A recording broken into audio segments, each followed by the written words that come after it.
Yahoo Fantasy Football Week 11 is in the books. This is your Week 11 quick take for the Tucson Tackle Dummies League. A lot to get to. We're going to talk about the matchups, the games coming up next week as divisional play starts back up, and your playoff scenarios will be at the end of this video, so you'll want to stick around to the end to see where you stand in the overall playoff picture.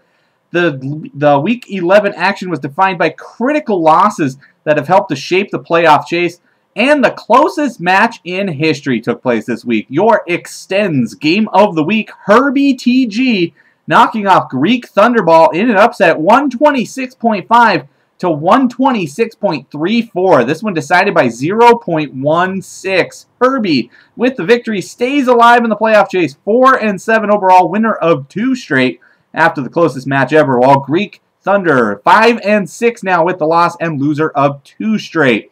A great offense met a great defense, with defense winding up being on top when all was said and done. Greek beat Herbie on offense 97.84 to 65.5. Greek had a game-high 30.14 out of Aaron Rodgers, and then Greek chipped in 32.75 at wide receiver with Reggie Wayne and Terrell Owens. Also at running back, Greek had Thomas Jones for a very strong 19.1. The 2 tight end set, though, for Greek failed once again this week as Vernon Davis and Tony Scheffler combined for just 1.8. Herbie on offense had just 3 players beat projections. 2 of those just barely beating projections, Tom Brady and Johnny Knox, by fractions of a point.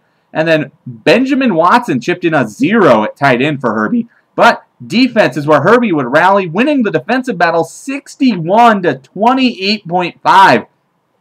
Herbie had 5 of 6 defensive slots beating projections.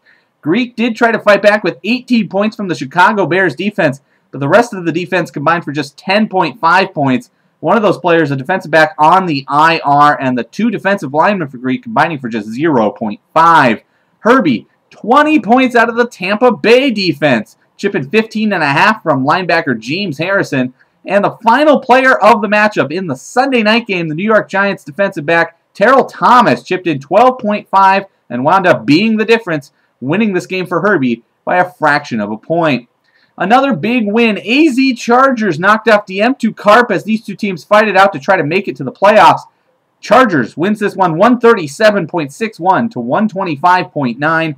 Chargers with the win 6-5, sitting a game out of the final playoff spot, while Carp is now 5-6 and loser of 3 straight, and is the 3rd most scored on team in the league. Chargers rallied Monday to win this one, coming from behind in a big way, outscoring Carp 48.07 to 4.5. AZ Chargers had 3 key offensive stars in the Monday night game. The running backs from San Diego, Darren Sproles and Mike Tolbert, combining for AZ Chargers to pick up 38.17, and Malcolm Floyd at wide receiver chipping in 9.9. AZ Chargers offense as a whole had 5 players beating projections and 5 players in double digits. Those in double digits included quarterback Josh Freeman, who continues to be very productive with a 14.94, and Nick Folk chipped in 12 at kicker. Carp had 5 players beating projections, a game-high 26.8 out of quarterback Mark Sanchez. His success led to success for wide receiver Braylon Edwards for Carp. He picked up 16.1 out of him. The other 2 wide receivers, though, for Carp combined for just 6.85 points. Carp also had huge success out of running back Danny Woodhead, 17 points this week, but the other running back for Carp, Willis McGahee, with just 1.8. Carp also had success this week at kicker, beating AZ Chargers kicker with Robbie Gould, who chipped in 13 points with his foot. AZ Chargers beat a very tough defensive squad, winning the defensive battle 43 to 33.5. Chargers had the Green Bay defense for 12 points and Troy Polamalu for 11. Carp, no defensive slots in double digits, only 1 player on defense beat projections. That was defensive lineman Mario Williams with 8 points. Is this the CFL knocked off Diabetes 110.05 to 85.69? CFL 7-4 with the win, sweeping the Aztec division, winner of 5 straight overall. Diabetes now 2-9 and loser of 5 consecutive games, and is the 2nd lowest scoring team in the league.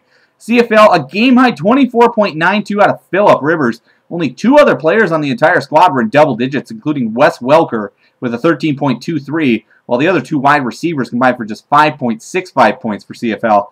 And the other player in double digits, kicker Graham Gano, 16 points off his foot. Diabetes, Jay Cutler, 8.04 in a disappointing performance. Diabetes also had the returning Sidney Rice, who chipped in very little, 6.35 overall. And Diabetes also started the injured Joseph Adai, hurting this team's offensive efforts entirely. Diabetes did win defense, though, in a surprise, 32.5 to 29.5. Diabetes getting the majority of those points out of the Pittsburgh defense, chipping in 19 points, while the rest of the defense combined for just 13.5.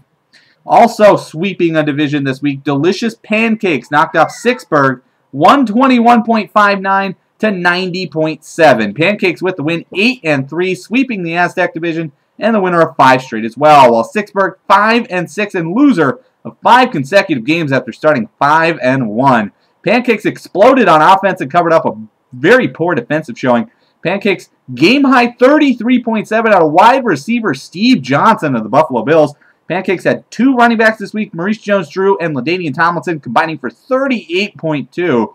Pancakes needed those scores to cover up the fact that this team scored no points at tight end or kicker. Considering this team has been very strong at both positions, it was a very big disappointment. Antonio Gates for Delicious Pancakes was hurt. The replacement, Randy McMichael, scored no points, and Dan Carpenter, kicking for the Miami Dolphins, picked up no points as the Dolphins wound up getting shut out in their game on Thursday.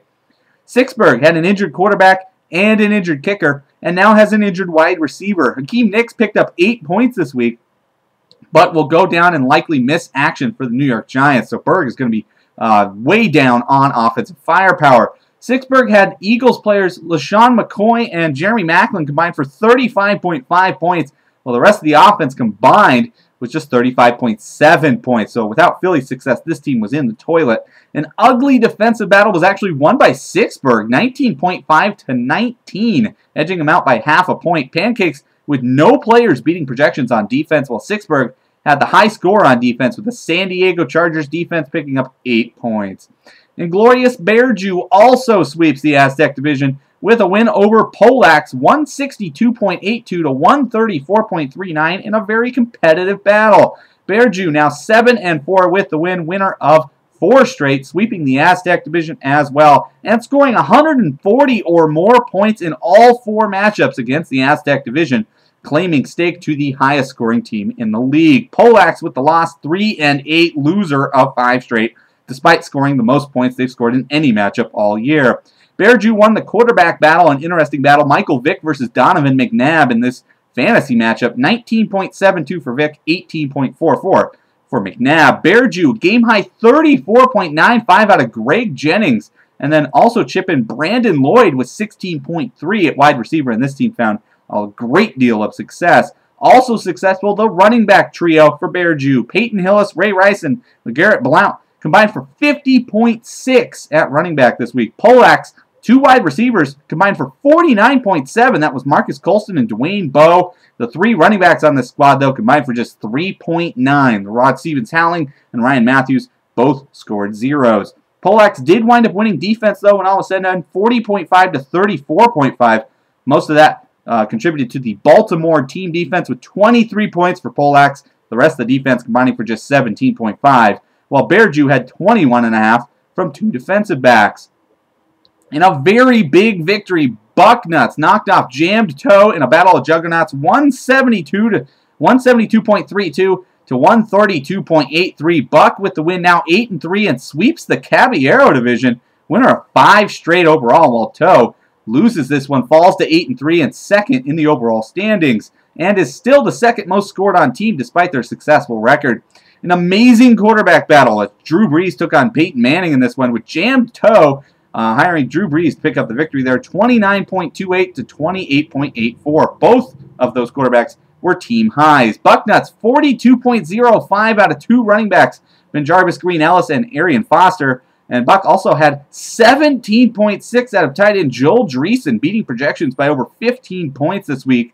Jammed Toe was definitely beat at the tight end position as Dustin Keller managed just 1.2 for Toe. Bucknuts also won the wide receiver battle in a very hotly contested battle, 3-on-3, as both teams employed 3 wide receivers. Bucknuts picked up 34.83 to Toe's 31.95. Toe, probably the difference here being Reggie Bush, inactive on offense and scoring 0 points, of course. Toe, on the defensive side, only one player beat projections on a usually very strong defense. Patrick Willis picked up 15 points on the defensive side as the only player to beat projections, while Bucknuts had 2 players beat projections on defense. Ray Lewis with 19.5 and Julius Peppers chipping in 12. Also in action, Big Ben's Revenge defeats my Dirty Boys 104.89 to 55. Big Ben with the win 8-3 sweeps the Aztec division and has won 6 straight games. Dirty with the loss 1-10, loser of 6 straight. Big Ben game high 20.92 at Matt Ryan. Big Ben's 3 running backs combined for 39.9. The 2 wide receivers not very successful, 7.17 out of their efforts. And tight end Zach Miller chipped in a measly 1.4. For Dirty Boys, game high 18.1 out of Santana Moss, or team high 18.1 out of Santana Moss. Only other player in double digits was Rob Baronis at kicker with 11 points. An injured quarterback, low scores from Brandon Marshall and Tony Gonzalez, and 3 running backs combined for just 11.45 are what did Dirty Boys in this week. And then Big Ben turned around and dominated defense 31.5 to 4. And in your biggest blowout of the week, the Pain Trains continues to impress offensively, knocking off shots 155.68 to 87.13. Signs of life on the shots side of things, but the team's still very unsuccessful this week. Pain now 9-2 and leads the league overall, sweeping all interdivisional matchups, 8-0 in interdivisional play after starting 1-2 against their own division. Shots now 2-9 and is the most scored on team in the league after the loss. Pain, 8 players beating projections, a game high 25.65 out of running back Fred Jackson. The 3 running backs for Pain Trains combined for 52.25 points this week. The interesting combination of the Arizona Cardinals wide receivers duo for Pain Trains continues to be successful with 28.15 points at wide receiver. Shots, team high 18.55 out of Robert Meacham, while Randy Moss chipped in no points. Shots at 3 running backs combined for 2.7 points. Jonathan Stewart and Ryan Terrain combined for 0s this week as both did not play. Payne also had 16.5 out of Justin Tuck on the defensive side and 13.5 out of Gerard Mayo. Next week, Week 12, divisional play returns. Huge matchups all across the league. Number 3, Pancakes will take on number 5, Big Ben for the Wildcat division lead. Number 1, Pain Trains will take on number 6, Bucknuts. These 2 teams separated by just a game atop the Toro division. Number 7, Bear Jew, and number 8, CFL are tied at 7-4, fighting not to just stay in playoff contention, but also still very much alive in the Wildcat division race. Number 9, AZ Chargers will take on number 11, Greek. Both these teams separated by just a game in the Toro division, and this could wind up being an elimination game for the loser here. Jam Toe sits number 2 overall, going to be taking on number 12, Herbie. Toe showing some vulnerability this week and taking on a team that has won 2 straight. DM2 Carp sits 10th overall after their failures for the last 3 weeks, while number 14 Shots will go head-to-head with Carp. Both teams have lost 3 or more games in a row. Number 4, Sixburg, leading the miserable Aztec division, will take on dead last My Dirty Boys. Sixburg has not lost a division matchup this year, while My Dirty Boys has not won one. And Polak, sitting 13th overall in the standings, takes on number 15, Diabetes, in what is essentially an elimination game for both teams. Your playoff scenarios with just about a minute left here. Pain Trains is number 1 in the league and clinches a playoff spot with a win and an with a win or an AZ Chargers loss. Jammed Toe can win the division in Week 12 with a win or a DM2 Carp loss and can clinch a playoff spot with a win and an AZ Chargers loss. Delicious Pancakes, number 3 overall, can clinch a playoff spot with a win and an AZ Chargers loss. Sixburg, sitting 4th, can win their division with a win and a Polak's loss.